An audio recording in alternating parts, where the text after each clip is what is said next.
It's November 1st, 2023. The updates, we're just going to be focusing on the orchids. Here's the odontocidium. All the flowers are still looking great.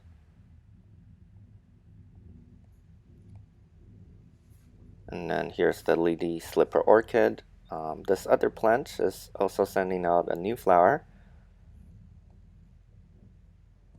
And here we have this one that's going to open pretty soon. Going to give you a closer look.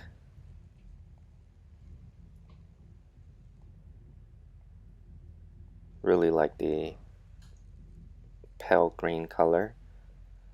So we're getting a total of 4 new lady slipper orchid flowers, which is awesome.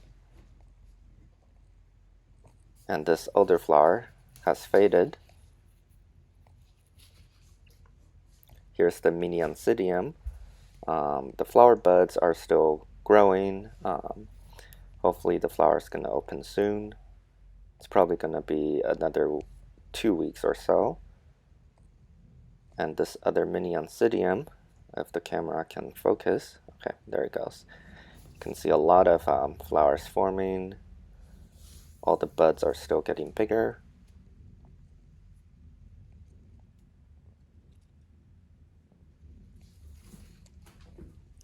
Here's the phalaenopsis. The flower spike is still getting longer and still forming. And the dendrobium is also flowering. Here you can see some flower spikes forming. It's so interesting how the orchids are all flowering during this time of the year. Here you can see another flower spike from the dendrobium. I'm sure there's a few more, but I can't find them right now. Oh, here's another one.